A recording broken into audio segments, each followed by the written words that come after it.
Hola de nuevo, muchas gracias a todos ustedes por haber decidido pasar un rato más con nosotros en otro capítulo de Católicos con Mensaje.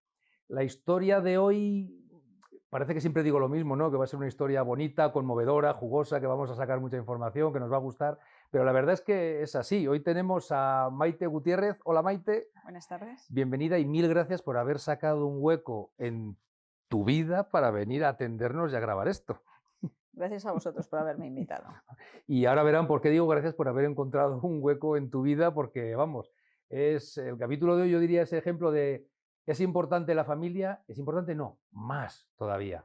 ¿Qué es una familia? La familia no termina nunca. ¿Por qué? Pues ahora nos va a ir contando Maite. Si quieres empieza Maite. Oye, ¿quién es Maite? ¿Naciste en una familia cristiana? Un poco resumidamente, hasta que conociste a tu marido y empezó tu familia? ¿Cómo fue? Bueno, pues yo me llamo Maite Gutiérrez, soy madrileña, nací en el 1958 y nací en una familia cristiana, aunque mi madre siempre ha sido practicante y sigue siéndolo, y mi padre era poco practicante. Es de los que iba a bodas, bautizos y comuniones, ¿no? Entonces, bueno, ahí crecí y ahí hice mis estudios. Somos 3 hermanos, yo soy la mayor. Hice la carrera de medicina, soy médico, y a los 18 años conocí a mi marido. Él estaba estudiando en la Academia General Militar en Zaragoza. Estuvimos 5 años de novios y nos casamos muy jovencitos. Con 22 años nos casamos. Él había acabado su carrera, era teniente de la Guardia Civil. A mí me quedaba un año por acabar la carrera. Mis padres a aquello no les gustó nada, que nos casáramos antes, porque pensaron que yo no iba a acabar mis estudios. Pero tenía claro que yo quería ser médico por vocación.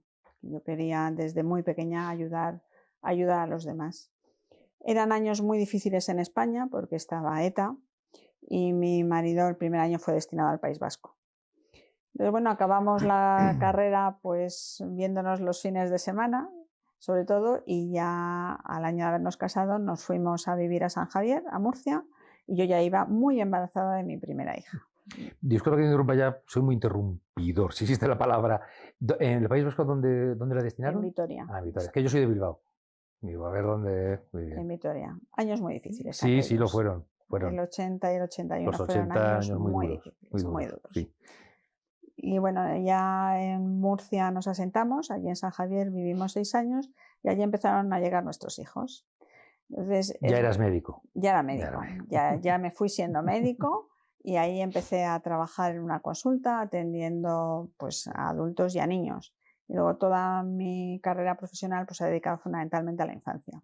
Pero bueno, allí lo más importante es cómo empezamos a crecer como familia. Entonces, cuando nos vinimos a Madrid... Ya, entiendo que tu marido también, o sea, era católico. Sí. En ese sentido sí que los dos hemos sido desde siempre católicos practicantes. Él, estando en Murcia, él ya conoció el Opus Dei estando en Zaragoza y se hizo miembro del Opus Dei. Y yo había conocido también en el noviazgo el movimiento de los focolares, y entre el movimiento de los focolares sigo perteneciendo al movimiento de los focolares. Entonces ha sido una riqueza en nuestra familia que cada uno pertenezcamos a un movimiento, porque es lo que les hemos enseñado a nuestros hijos. Nuestros hijos han conocido estos dos movimientos, tenemos unos cuñados que son del Camino, han conocido el Camino. Bueno, creo que esto ha enriquecido mucho a nuestra familia. Qué bueno. Y bueno, volviendo al hilo de los hijos, nos vinimos de Murcia a los 6 años y ya traíamos 4 hijos murcianos y estaba embarazada del 5.º hijo, ¿no? Y ya nos establecimos en Madrid, y en contra de lo que les suele pasar a los guardias civiles, nosotros no nos hemos movido de Madrid ya en el resto de la vida profesional de mi marido. O sea, ya en Madrid desde el año, ¿o cuántos años? Nos llevamos en Madrid desde el año 87, en 1987.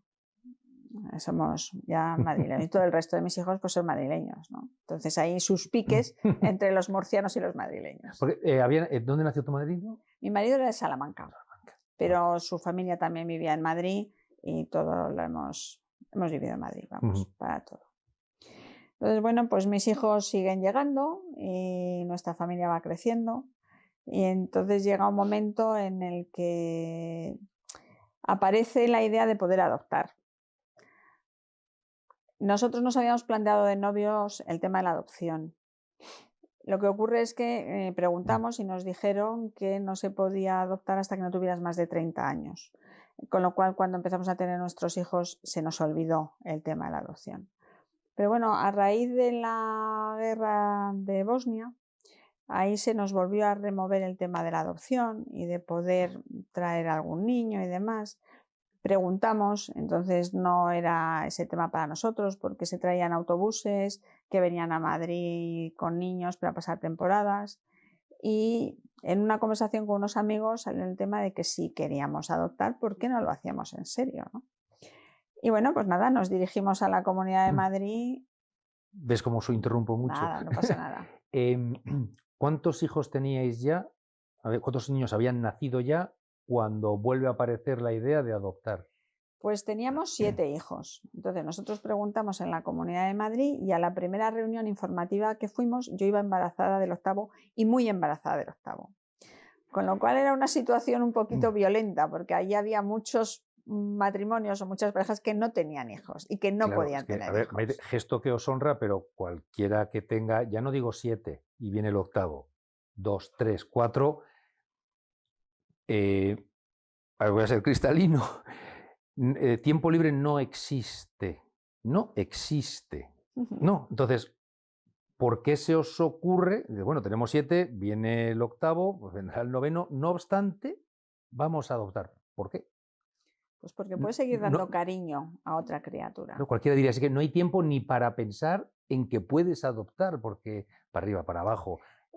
A ver, también te digo, esto es algo que haces delante de Dios, ¿no? Haces delante de Dios.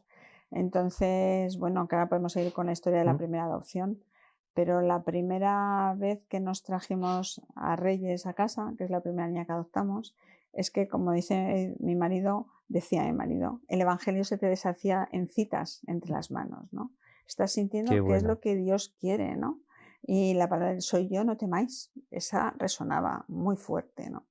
Entonces, además, desde el deseo de decir, mira, Dios mío, si nosotros queremos adoptar un hijo, no es para ponernos un pin, de decir, oh, qué familia tan maravillosa, fíjate lo que han hecho. No, no, no. Nosotros si queremos adoptar un hijo es porque creemos de verdad que tú nos lo has pedido y que tú nos lo estás pidiendo. Luego, esto es para gloria tuya, no para otra cosa, ¿no? Qué bueno. Ese ha sido nuestro deseo siempre que hemos adoptado, ¿no? Entonces, y te iba a hacer un comentario, una anécdota a raíz de lo de que fuimos a las adopciones, porque lo que eran adopciones de recién nacidos estaban cerradas en la Comunidad de Madrid, con lo cual solamente podíamos entrar por acogimiento. Entonces mi marido, como buen guardia civil, él quería que estuviéramos de todas formas en el listado de niños recién nacidos, de estos que abandonan al nacer, ¿no? Y bueno, peleó mucho, de tal forma que el delegado de adopciones de la Comunidad de Madrid quiso entrevistarnos. Y dijo, miren ustedes, yo quiero entrevistarles, dice, porque no entiendo que una familia con tantos hijos que ya han adoptado una hija con discapacidad quieran estar en la lista de adopciones de recién nacidos. Quiero saber si están ustedes bien de la cabeza, ¿no? Entonces fue muy bonito porque nos dio la opción, dice, y después de estar hablando un rato con él, nos dijo, mal de la cabeza no están. Y nos dio la opción de explicarle que lo hacíamos desde la fe. Dijo, lo he comprendido todo, ¿no? Bueno, nos metieron en un listado que, por supuesto, ahí no nos llamaron nunca, pero bueno, era como el hecho de decir, ¿por qué me vas a cerrar la puerta porque tenga otros hijos a poder estar en un listado de adopciones de bebés recién nacidos? Bueno, al margen de la anécdota, nosotros empezamos el proceso de adopción estando embarazada del 8º y en la primera reunión ya personal que tuvimos nos dieron los papeles, rellenamos los papeles, volvimos. Nos dicen, ¿han hablado ustedes con sus hijos? Y dijimos, pues no, pues váyanse y hablen con sus hijos. Y si sus hijos no quieren, no vuelvan ustedes. Entonces fue la primera reunión familiar que tuvimos de si querían que adoptáramos. Y bueno, pues todos dijeron que sí, con lo cual volvimos. Y claro, mis hijos se creían que volver a las reuniones es que nos íbamos a venir con el niño debajo del brazo ya, o sea, ¿dónde está el niño que no ha llegado? Pero es curioso, ¿no? Que digan, ¿y los niños qué opinan? Como diciendo, perdóname, somos los padres. Claro. Que lo que opinen los hijos da un poco igual, ¿no? De alguna forma, mi marido decía eso, dice, a ver, yo para tener otro hijo no les pido permiso. Claro, claro. ¿Por qué tengo que pedir permiso ahora? Entonces esto iba un poco en el sentido de que cuando piensan, o sea, no están pensando en un hijo para una familia, o sea, perdón, no están pensando en una familia, a ver si lo explico bien, buscan la familia adecuada para un niño, ¿no? Sí. Entonces, cuando buscan una familia adecuada para un niño, pues tiene que tener unas características la familia y el niño. Entonces, han pensado que nuestra familia es maravillosa para un niño que tuviera 10 años, pero es que nosotros ya tenemos hijos de esas edades. Entonces, eso iba a repercutir negativamente en nuestros hijos biológicos. Entonces, nos dijeron, siempre tendrá que ser el más pequeño de la familia. Entonces, bueno, en ese sentido es en el que querían que hubiera un consenso también de la familia, pues para que el niño se sintiera querido, ¿no? Porque de lo que se trataba era eso, de querer a un niño. O sea, su intención es que el niño que llegue a la familia sea el menor de todos los hijos. Sí, si tienes hijos biológicos, sí. Recordemos que nos acaba de contar que estaba encinta del 8º niño cuando estaban en este proceso. Sí, sí. Y el proceso fue largo por eso, porque como tenía que ser, pues eso, un niño pequeño, pues ya está, se dilató en el tiempo. Nosotros cuando hicimos todo el proceso no le pusimos trabas a adoptar a ningún niño con necesidades educativas especiales, como se dice ahora, ¿no? A ningún niño especial, porque pensamos siempre que tampoco íbamos a ponerle problemas si teníamos un hijo biológico con alguna alteración. Entonces, en ese sentido, todo se quedó así, nos dio nuestro certificado de idoneidad, de familia idónea, y a esperar. Y cuando nos llaman de la Comunidad de Madrid para decirnos que han pensado que nosotros podemos ser la familia para un niño, yo acababa de dar a luz a mi 9ª hija. Entonces, de todas formas, fuimos a la reunión que nos citaron, nos dijeron que habían pensado en una niña con síndrome de Down, que tenía 20 meses ya, pero que ellos entendían que las condiciones de nuestra familia habían cambiado y que si no nos enseñaron ni la foto de Reyes en aquel momento y que si queríamos no volver no había ningún problema.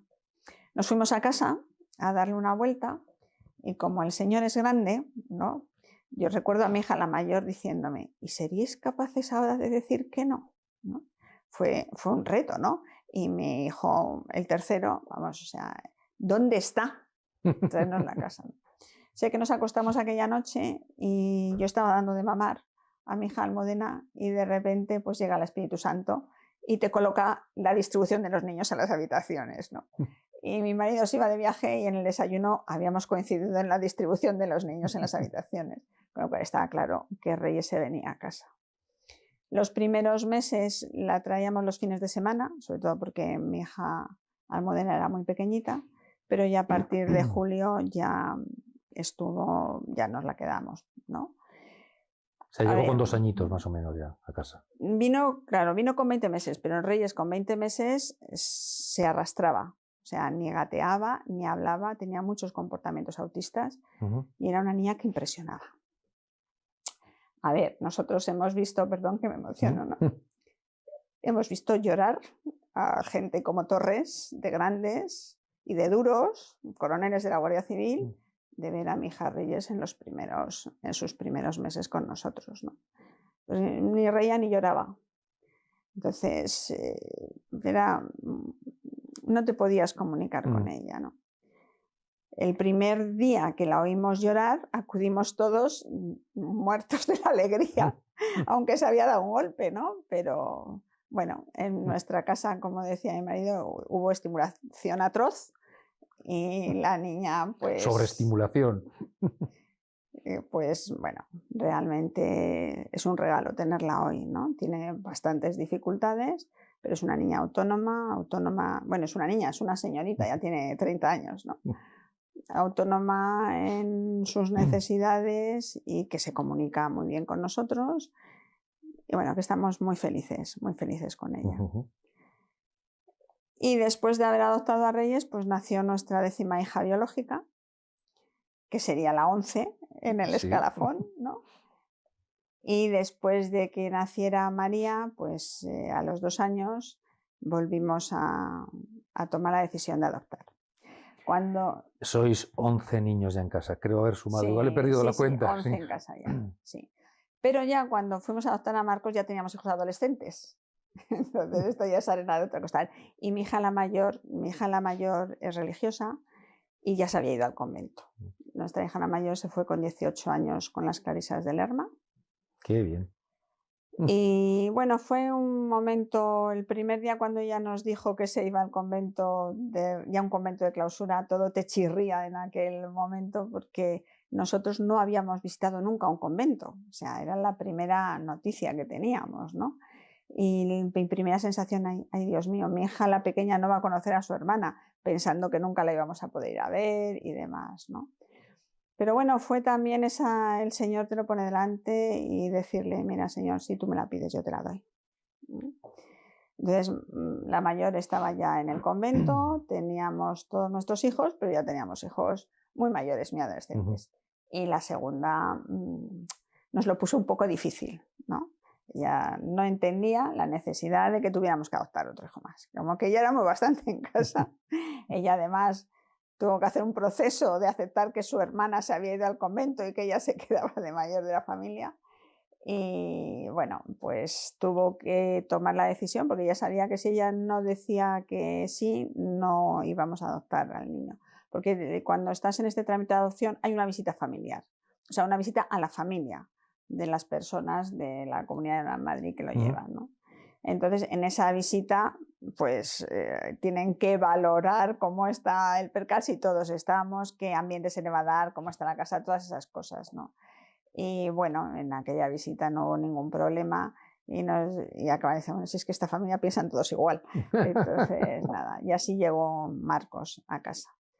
Entonces, el proceso de Marcos fue mucho más rápido. Él nació el 8 de diciembre y en casa lo teníamos en febrero, o sea, no tenía ni 3 meses, ¿no?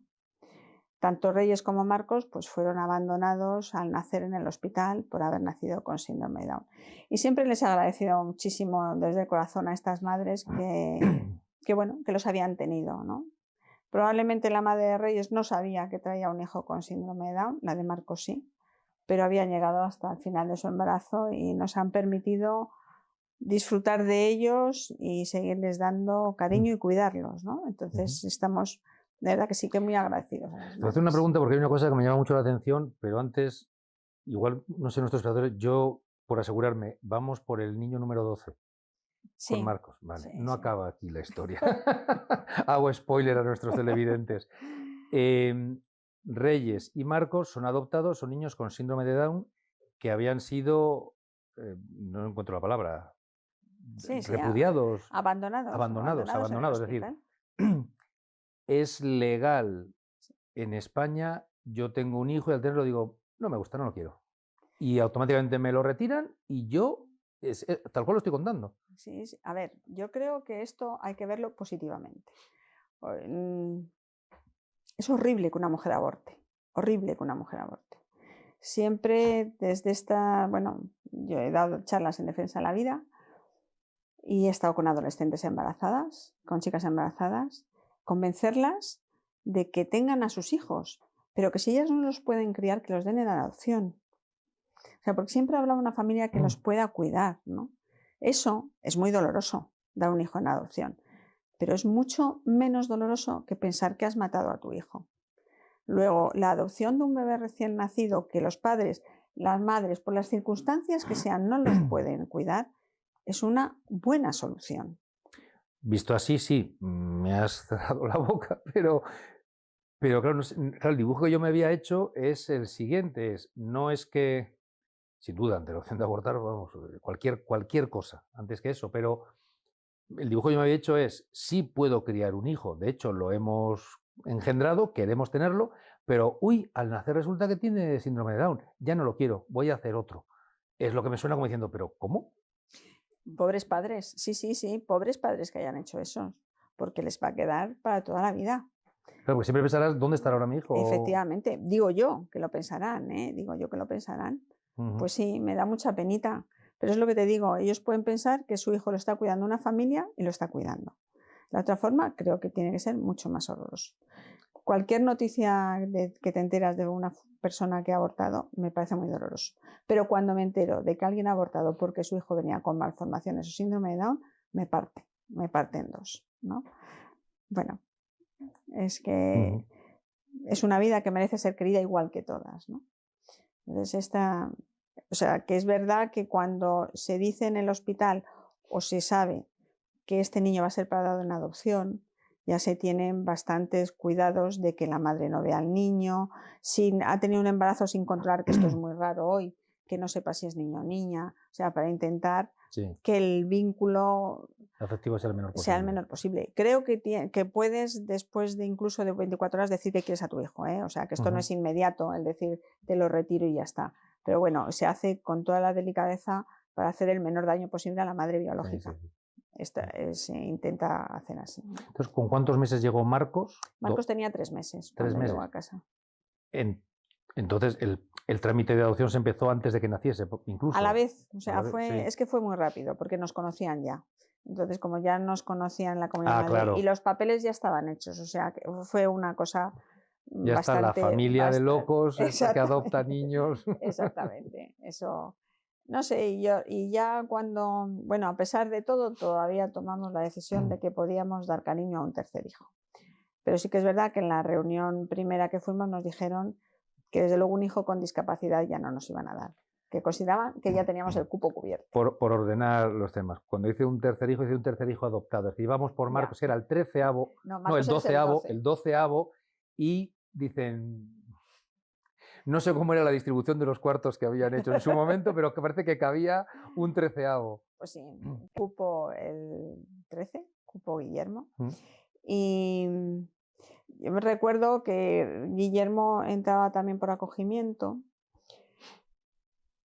y era un acogimiento especial porque tenía un pequeño problema en la vista, algo que se solucionó fácilmente con gafas. Y a mí me parecía, y sigo pensando, que el acogimiento es una situación difícil, porque tú te comprometes cuando acoges a que los padres biológicos tienen derecho a ver a esta criatura todos los meses, 1 hora, ¿no? Y a mí aquello me costaba, ¿no? Y recuerdo que hablando con las personas que llevan todo este tema decían, bueno, hay a quien les parece, hay padres que vienen aquí que no serían capaces de adoptar un hijo con discapacidad. Y a mí me parecía mucho más difícil el acogimiento, ¿no? Pero también por eso... o sea, ¿en qué momento o por qué criterio se decide si es adopción o acogimiento? ¿En función del padre que cede, no encuentro la palabra, al niño? No, a ver, todos en principio son acogimientos, ¿vale? Lo que ocurre es que cuando es un bebé que ha sido abandonado al nacer, el proceso de adopción es más rápido. Y antes de adoptar se pregunta a los padres biológicos, lo que pasa es que no suele haber respuesta, o se les comunica que su hijo va a ser adoptado. Esto es como un juicio, ¿no? Esto se hace legalmente. Entonces ya te dicen más o menos si es un acogimiento con posibilidades de adopción. Entonces con Guillermo ya era más mayor, Guillermo tenía 3 años y 8 meses cuando le acogimos nosotros. Y es verdad que él no había tenido visitas familiares desde hacía 8 meses y nunca las solicitaron. Entonces estuvo unos años en acogimiento y luego ya lo pudimos adoptar. Guillermo estaba en una residencia. Estaba en una residencia. Es decir, los padres llevan al niño a residencia porque no pueden hacerse cargo de él y le van a visitar o no. Exacto, exacto. Y cuando una familia acoge a ese niño, se mantiene ese régimen de visitas o no. Exacto, exacto. Entonces, cuando ha pasado determinado tiempo en el que las familias no han pedido visitas, pues se pueden empezar los trámites de la adopción. Bueno, con Guillermo fue una fiesta, o sea, Guillermo estaba deseando tener los apellidos de la familia. Entonces, el día que consiguió ser Montes Gutiérrez, pues indudablemente hicimos una fiesta. Gran fiesta. Hicimos una gran fiesta, sí. ¿A cuánto tiempo puedes ya darle los apellidos al niño de...? Pues depende de todo este tema que te estoy diciendo, pero yo creo que pasaron casi 2 años antes de que pudiéramos adoptar definitivamente a Guille. Una vez que ya pasa a modo adopción, ya sí que tiene los apellidos de la familia. Sí, ya la tutela, también la tutela antes era nuestra, pero quiero decirte que ya una vez que te da la adopción, ya pones tus apellidos y ya está. Y en un caso de adopción, perdona que estoy aprovechando esta entrevista para entender cómo funciona, en el caso de acogida, en el caso de adopción, en principio pues igual no has tenido ningún contacto con los padres biológicos, ni ellos con vosotros, y ahí está. Pero en el caso de acogida sí que has podido tener contacto porque lo visitan o lo llevas a que lo visiten. A ver, esto depende. Conozco casos donde efectivamente son ya acogimientos de largo tiempo y se conocen a las familias biológicas y no hay ningún problema. En otros casos, no. O sea, tú llevas a tu hijo a determinado sitio y allí personas de la comunidad están con los padres biológicos o con la madre biológica y con el niño. Están 1 hora o 2 horas, no te puedo decir el tiempo. Cuando se pasa ese tiempo, esta familia se va y llegan los padres de acogida y lo recogen. No tiene por qué haber ese contacto. Hay veces que sí y hay veces que no. Yo te estoy hablando de lo que sé desde hace unos años. Creo que esto no ha cambiado, pero vamos, Sí, podría sí, haber sí. cambiado, no lo sé. Te voy a interrumpir aquí, Maite, porque vamos a hacer una pequeñita pausa, pero ahora mismo volvemos. Encantados. Ya saben, 2 minutitos y volvemos. Y repito lo que repito siempre, ya saben que esta cadena no tenemos publicidad, no dependemos de nadie, ningún organismo nos financia, eso nos da también libertad y necesitamos sus donaciones y todo lo que hacemos lo hacemos gracias a sus donaciones. Y les doy mi palabra, les garantizo que hasta el último céntimo de lo que nos llega lo dedicamos exclusivamente a preparar más contenidos como este, a hacer más grande y más tranquila esta cadena para que llegue a ustedes y a más personas como ustedes, todo para la obra de Dios. Así que si se animan, esperamos su donativo. Muchas gracias y en 2 minutitos hemos vuelto. Hola de nuevo, muchas gracias por aguantar ahí esos 2 minutitos para volver a conocer la historia que Maite Gutiérrez nos está contando. Que, vamos, no sé ustedes, pero yo lo estoy escuchando y ya casi hasta me siento, yo tengo 3 hijas, ya casi hasta me siento un poco incómodo de haber perdido el tiempo y de no haber aprovechado la oportunidad de haber podido ayudar supongo que a mi edad igual ya no me dejarían adoptar. No. Bueno, no lo sé, pero a ver, yo creo que este tema de la familia, cada uno tiene que ver delante de Dios los hijos que puede tener. Eso es la paternidad y la maternidad responsable. Sin duda alguna. No obstante, yo te estoy escuchando, te estoy entrevistando y no puedo evitar tener la sensación de decir, Jorge, has perdido el tiempo. No, no, no. Así de claro, así de claro. Y no lo voy a ocultar, lo confieso, de sensación de decir, Jorge, has sido un egoísta. Bueno, cada uno tiene Gesto que que te ver honra delante decirme, de no, Jorge, Dios. pero no, yo lo reconozco ante todo el mundo aquí ahora mismo. Así de claro. Bueno, hay muchas circunstancias que te llevan, ¿no? O sea, es verdad que, porque yo ahora tengo, dentro de todos mis hijos, ya mis hijos han crecido, entonces a día de hoy tengo 7 casados, 2 hijas monjas en Jesu Comunio y tengo ya muchos nietos, tengo 23 nietos, ¿no? Y algunos en camino. Qué maravilla. Y alguna de mis hijas que tiene 5 me dice, pero mamá, ¿cómo lo habéis hecho? Yo ahora no puedo. También es que la vida se ha ido complicando cada vez más, ¿no? Yo he tenido la suerte de que mi marido pues ha tenido un horario bastante conciliador, entonces ha aportado mucho tiempo en casa. O sea, a la hora de los baños, él los bañaba de 3 en 3, cantando con la ducha, y luego es el que se los ha llevado al parque, o sea, que eso ha ayudado mucho, ha ayudado mucho. En otras circunstancias no sé qué habríamos hecho. Y yo también siempre he procurado que mi trabajo fuera por las mañanas. Yo por las tardes he estado siempre en casa. Es verdad que me he complicado mucho la vida, me encantan los charcos. Entonces me he ido metiendo en muchas actividades y cosas gracias a que mi marido se podía quedar en casa con los niños por las tardes, ¿no? Eso ha ayudado. Yo entiendo que ahora, pues para mis hijos que trabajan los dos y que el marido llega a casa a las 8 de la tarde y ella a las 6, es muy complicado. Y aún así todo tienen familias numerosas. Sí, pero bueno, yo que sé, gracias por no juzgarnos, pero yo honestamente, siendo consciente que existen niños que son repudiados por sus familias por los motivos más diversos, pero ya porque la pobre criatura ha nacido con síndrome de Down o cualquier otra discapacidad o por cualquier motivo, que esos niños están siendo criados o alimentados, criados en un orfanato y que realmente somos miles, millones de familias en el mundo que por no ser conscientes o por ser egoístas no damos el paso de ir a por uno de ellos para darle una vida en familia, me hace sentir incómodo. Y no pretendo hacer sentir incómodo a nadie que nos esté viendo, pero no puedo evitar decir, tal vez quien pueda, que lo haga. No lo sé. Es reflexión propia mía. Esto ya creo que va a la conciencia de cada uno, ¿no? Y a su relación con Dios. Volviendo a la entrevista, nos habíamos quedado antes de hacer la pequeña pausa en la que te estaba hablando la diferencia entre adoptar y acoger. Y claro, el hecho, porque es cierto, yo conozco una persona que tiene un niño adoptado, también con síndrome de Down, que sus padres aún le visitan, eso tendrá 11 años o así, y aún le visitan. ¿Pueden en un momento dado esos padres decir, ahora sí que me quiero quedar con el niño, ya lo crío yo? Pues mira, no te lo puedo decir, no lo sé. No sé en qué condiciones está ese tipo de acogimiento, ¿eh? No lo sé. Sé que hay otra figura que es el acogimiento de emergencia, que conozco a familias que también lo hacen y me parece muy meritorio, que estas se llevan a los niños pues cuando las madres ingresan en prisión o cuando hay una situación así complicada y los tienen en su casa 3 meses, 6 meses, 1 año, 2 años y cuando la madre está bien, el niño tiene que volver con su madre biológica. Sin duda, gran Entonces, gesto de generosidad, pero bueno, parece que ya sabes lo que va a terminar ocurriendo, que el niño ya, va a volver a irse, pero claro, un niño pequeño como Marcos, eh, que a lo mejor ocurre que visitas, no visitas, cuando ya le has, desde los 3 meses, que resulta que tienes 7 años ya criándolo tú y sí, sí. llega la legislación y dice, no, se lo tienes ahora ya que dar a los padres biológicos, suena como La desgarrador. mayoría de las veces los padres biológicos acaban dejando al niño en adopción. O sea, ellos ven cómo su hijo va creciendo, que está bien, que le están criando bien, que quiere a sus padres de acogida y demás, y a veces acaban renunciando, mira, que lo adopten ya, ¿no? Aunque hayan estado a lo mejor muchos años, yo conozco algún caso de esos, han estado muchos años haciendo visitas y al final los han dado en adopción.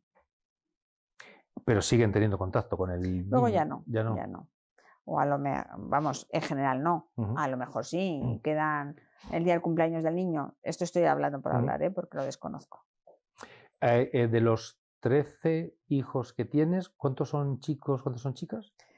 Pues hay mayoría de mujeres. Son 8 chicas y 5 chicos. 5 chicos, 5 chicos. Muy bien, 2 de ellas clarisas. Ahora Jesu Comunio. Eso comunio. Son de Jesu Comunio. Es curioso que las 2 hayan tenido la misma vocación, ¿no? ¿Hay algún motivo especial por que en casa tuvierais una especial devoción? ¿No? No, como te decía, o sea, nosotros, yo de los focolares, mi marido de la obra, y mis hijos han ido a la obra, han estado en campamentos con ellos, de chicos y de chicas, han estado en los focolares, en actividades que se han hecho con los chicos y las chicas, y mi hija, la mayor, pues decide que se quiere hacer, después de una peregrinación a Santiago de Compostela, en el año... Ella entró en el convento en el 2000 y en el 99 fue año santo jacobeo y allí por lo que se ve sintió la vocación. Y sintió la vocación, además a nosotros cuando nos lo dijo, nos dijo que ella sentía vocación a un convento de clausura, pero no nos dijo a dónde. Entonces empezó a mirar conventos y a través de una persona del seminario, que entonces era seminarista, pues tenía a la hermana que había entrado en Lerma y la llevó a Lerma.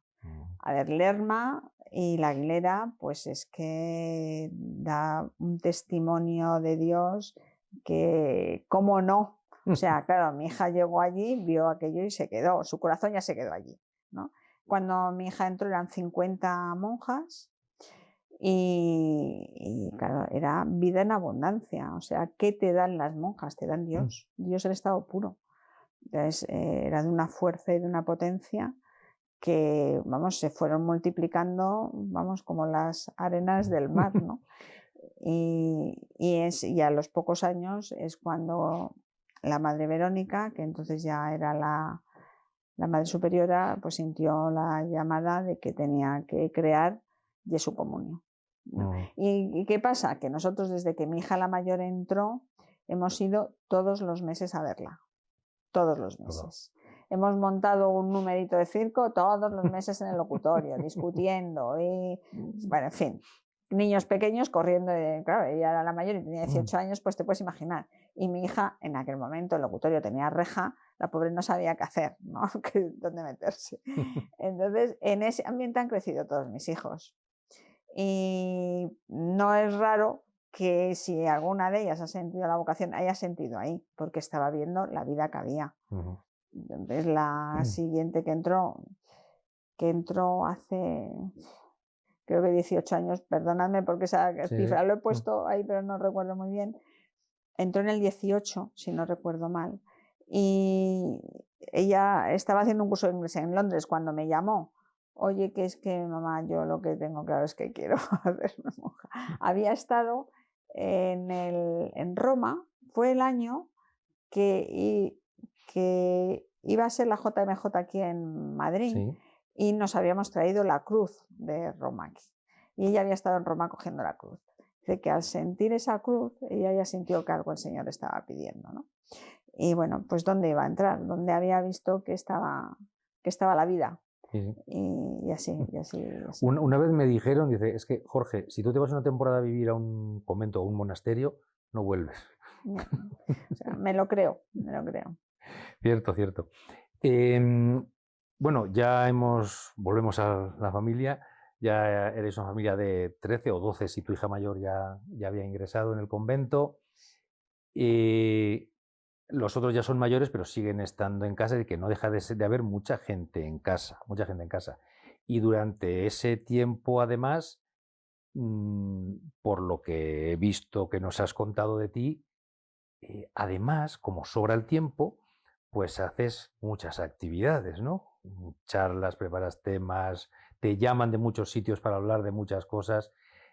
¿En qué empleas ese tiempo libre o has estado empleando todo ese tiempo libre que te ha sobrado después de criar, educar y cuidar a 13 hijos?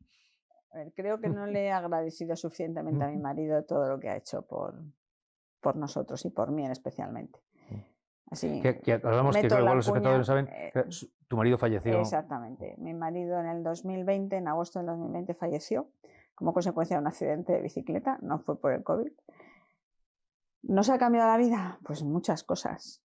Pero también quiero decir que quiero seguir dando gracias a Dios, ¿vale? El Señor ha estado ahí desde el primer momento y no ha sido fácil. Pero bueno, es verdad que él había estado en casa tanto tiempo y estaba encantado con que su mujercita hiciera otras cosas fuera de casa, y eso es lo que me permitió. Entonces yo hice un máster en sexualidad humana y entonces he dado muchos cursos de educación afectivo-sexual, y sobre todo lo que más me cogió para poder hacer esta actividad es que estuvimos dando muchas charlas a favor de la vida antes de que se aprobara en España la ley del aborto. Bueno, creo que todos sabemos lo que es el aborto y nos parecía que aquello había que intentar convencer a la gente de lo que iba a pasar. Y ahí fueron muchísimas charlas, fueron unos años de vorágine, recién casados, con niños pequeños, por todos los pueblos de la provincia murciana estuve haciendo esta tarea. Y luego pues me hice, viendo que había que darle como una opción, o sea, estamos hablando de la paternidad responsable y puede haber un momento en que una pareja no vea, un matrimonio, que no vea que es el momento adecuado para tener un hijo, ¿no? Y bueno, ¿y qué hace? Por supuesto no estamos pensando en el aborto, pero estamos pensando ni en los métodos anticonceptivos. Bueno, pues habrá que ver cómo se hace para conocer la fertilidad y poder utilizar formas naturales de reconocimiento de la fertilidad. Sí, me hice monitora, instructora del método de la ovulación Billings y fui la presidenta de la asociación en España durante 10 años. Pues desde que me quedé embarazada de mi sexta hija hasta que nació la 10ª. Durante esos 10 años fui la presidenta de la asociación. Claro, todos tus eventos vitales los asocias entre esta y la otra. Es que es la forma de recordar, porque si no, no recordaría en qué momento de la vida había sido, ¿no? Y además de eso estuve dando clases de bioética en la Universidad de Enfermería Salus Infirmorum. Poco antes de adoptar a Reyes, estaba yo ya dando clases y fueron también unos 10 años después. Pero bueno, todo eso para gloria de Dios, es que no ha tenido otra idea, otra finalidad. Luego ya laboralmente seguíamos trabajando con el tema de los niños y demás, nos surgió la posibilidad de dar de atender como médico en un colegio con otra amiga mía también del movimiento de los focolares, y bueno, creamos una empresa. Entonces es cuando Chiara Lubich nos dio la idea en el 1992 de la economía de comunión, de hacer empresas con fines sociales, y así creamos nuestra empresa de investigación de métodos naturales pensando en la economía de comunión, en poder tener un fin social para ayudar a la gente. Bueno, la empresa en aquel momento no daba mucho de sí y bueno, fuimos derivando hacia el tema de la enfermería escolar y ahora somos una empresa de enfermería y medicina escolar con 16 colegios y mucha gente a mi cargo. Entonces, bueno, Una empresa con muchos empleados, suena, ¿no? 46 empleados tenemos. Bien, dicho, eres empresaria. Soy empresaria. O al menos la culpable de que todo eso Doloroso. funcione o no funcione, Sí, ¿no? sí, efectivamente. Que Eso nunca, es, nunca digo la eso es, responsable, porque al final eres el culpable de que las cosas no salgan o sí eso salgan. es, eso es. Wow, wow, wow. Sí. Voy a ir recapitulando. Madre de una familia de 13 hijos porque 9 nos parecían pocos. 10 nos parecían. Perdón, claro, 13, 10 nos parecían pocos. Por el camino voy empezando todas estas iniciativas, dando las charlas, creamos esta iniciativa, esto termina siendo una empresa, dirijo una empresa con toda esta gente. ¿Qué tipo de oración haces tú cada día? La pregunta siempre es ¿qué desayunas, ¿no? Cuando ves que alguien tiene energía. La pregunta es... Intento, recuerdo, a mí aquello lo digo porque me impactó mucho. Hablando una persona del movimiento con una de las responsables, con Luminosa, que está en proceso de beatificación, que le explicaba, mira, yo es que no puedo rezar, porque me levanto a las 6 de la mañana, tengo una... Y dice, no puedo rezar. Y le dijo, tienes toda la razón, no tienes tiempo para rezar. Dice, pero ¿sabes lo que puedes hacer? Levantarte media hora antes. Y le tomé la palabra.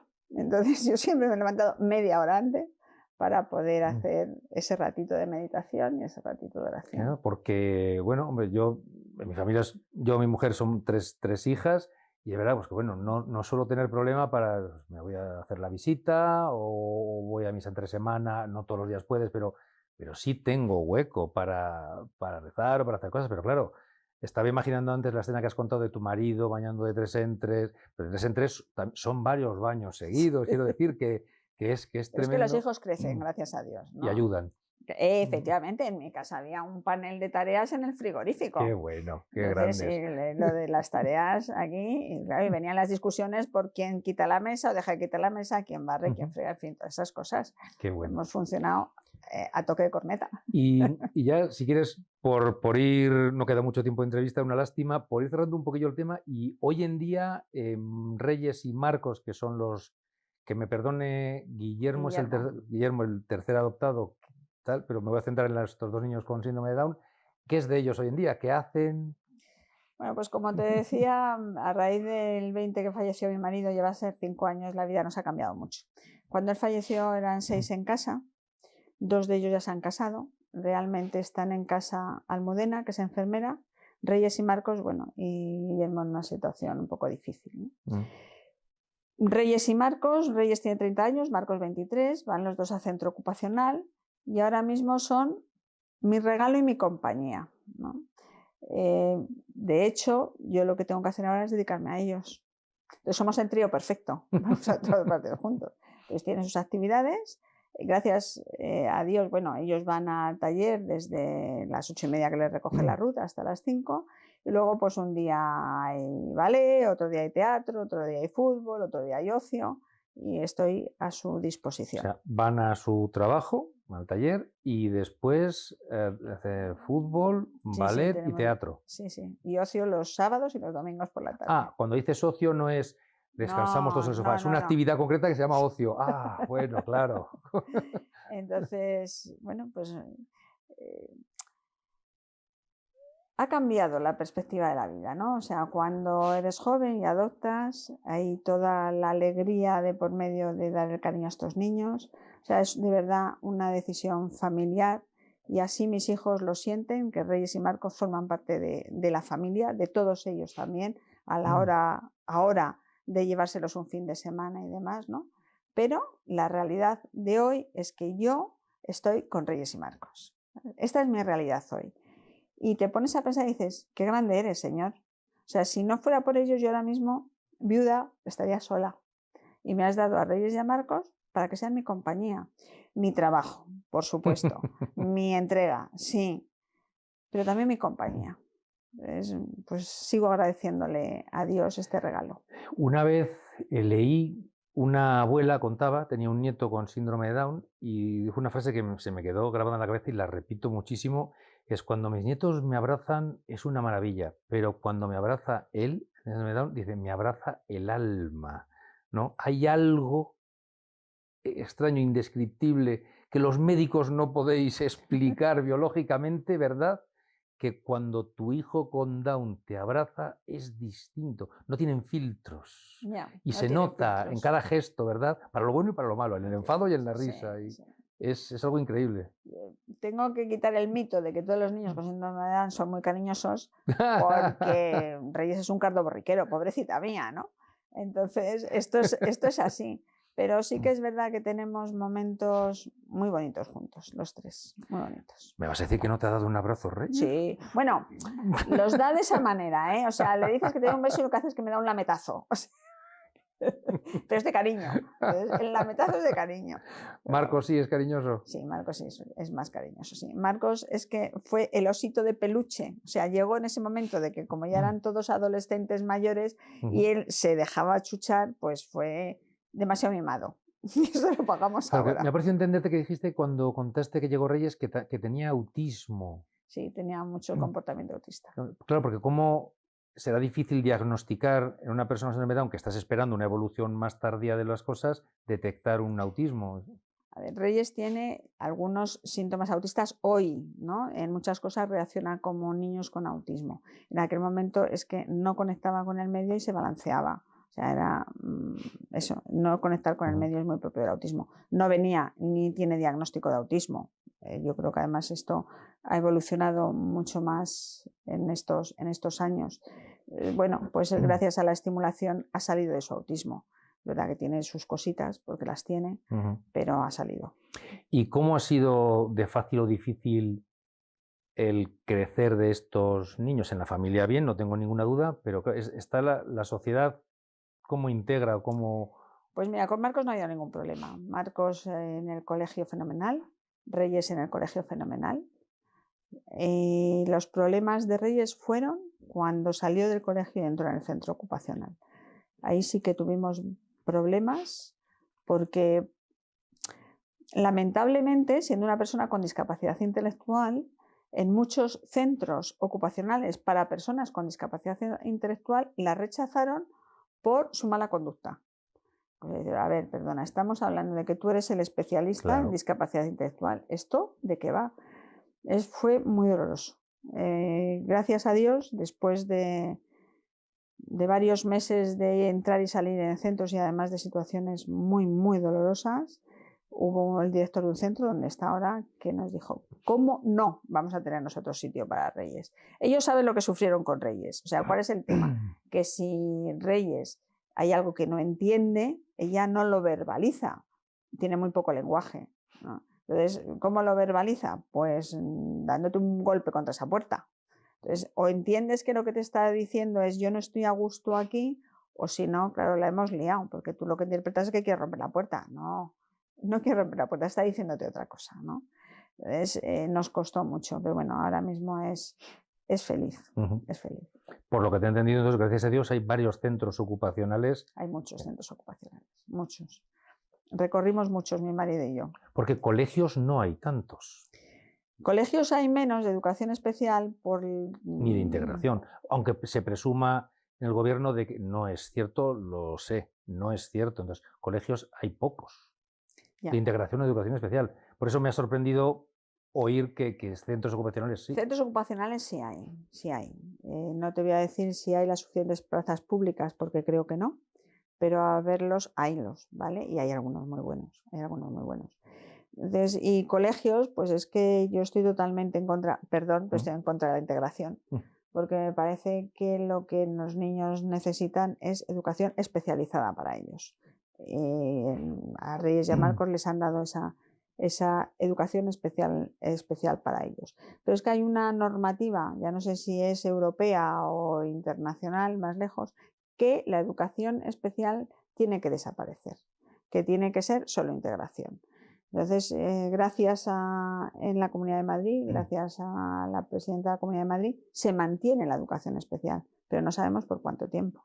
Sí, eso te iba a decir. Yo oí hace 2 años o así, que cuando estaba Celaá, creo que era ministra por ahí, que salió esa noticia y hubo bastante movimiento. El mago More, me acuerdo que abanderó esta iniciativa para decir, no sabéis lo que estáis haciendo. No, o sea, lo siento, pero no sabéis lo que estáis haciendo. Efectivamente. Dando explicaciones y tal. Y es verdad que tengo la impresión, o no lo he visto ocurrir, igual es porque resido en Madrid y está parado, pero sí que está ocurriendo en otros lugares de España que están desapareciendo. En otros lugares de España, no lo sé. Sé que en otros lugares de Europa sí no existe educación especial. De hecho, en Italia no existe. Y bueno, yo tengo contactos en el Liceo Italiano de Madrid y tienen niños en el Liceo Italiano que podrían estar en un colegio especial aquí en Madrid, pero con muchas dificultades, que no son niños para estar en un colegio ordinario, pero no por el resto de los niños, sino por ellos mismos. Es que un niño que necesita que se le den pautas especiales, las necesita, ¿no? Y se le tienen que dedicar solamente a él. Entonces, es una pena. Estoy pensando los centros, que no conozco mucho, porque yo conozco donde yo resido en Madrid, de educación especial, no sé si son privados, porque son de monjas. Son concertados también. Son concertados, claro. Y se les retira la ayuda pública. Se les retiraría la ayuda pública. Probablemente. Con esta ley. Ese era el tema. Porque es cierto, estoy revisando ahora, tanto de integración como de educación especial, son religiosos o hay monjas detrás. Algunos sí y otros no. Hay privados de iniciativa privada también. Yo sé que colegios de autistas los ha habido privados sin que haya una iniciativa religiosa detrás. Me imagino que sea la típica historia de padres que no encuentran solución y montan su propia. Exacto. Claro. Y ya por ir concluyendo un poquito, entonces tenemos a Marcos y a Reyes realizando su trabajo en el centro ocupacional, saliendo a hacer ballet, saliendo a hacer fútbol, ocio, que no sé lo que ya me lo contarás fuera de cámara, y teatro. Y en esas iniciativas que ellos hacen, ¿también se sienten bien integrados con el resto de los compañeros? Sí, pero todas son actividades con niños como ellos, con necesidades son educativas grupos especiales. Sí. Vamos a teatro, que lo hacen con exalumnos del colegio donde estuvieron, entonces en el mismo colegio. Van a ballet, que es especial, que es de niños con discapacidad intelectual. A fútbol es un grupo, es un equipo también de discapacidad intelectual. Bueno, es su hueco. O sea, mis hijos, por la deficiencia que tienen con los normales, pues es que hay tantísima diferencia, entendiendo por normales niños que no tienen discapacidad intelectual, ¿no? En resumen, ¿tus hijos, los 13, son felices? Yo creo que sí. ¿Maite es feliz? Sí. Sin duda. Y estoy seguro que Francisco también desde el cielo está siendo feliz viéndose a todos vosotros. Maite, de verdad, mil gracias por darnos este ejemplo que nos has dado. Yo siempre suelo sacar unas notitas mentales, ¿no?, de las personas que entrevisto, ya aprovecho para sacar mis propias conclusiones y a veces pues me gusta también compartirlas, ¿no?, devolverlas a quien me las ha dado, incluso a la cámara. Y yo, francamente, lo he dicho, creo que una familia, después de lo que te digo, nunca es suficientemente grande. No digo demasiado grande, suficientemente grande. Hay que confiar en que Dios proveerá y termina proveyendo. Pocas cosas te van a dar más felicidad que la familia en el mundo terrenal. Y no sé, me ponías antes cara, pero sigo pensando que si se puede adoptar después de todo lo que estoy oyendo, creo que sería maravilloso adoptar. Así que, Maite, mil gracias por haber tenido este rato para nosotros. Y esta es tu casa. Gracias por este ratito para poder compartir lo que Dios ha hecho en nuestras vidas. Sin duda, así es. Y muchas gracias, pues de nuevo a todos ustedes por haber estado este rato con nosotros. Seguro que en breve volvemos a vernos. Muchas gracias.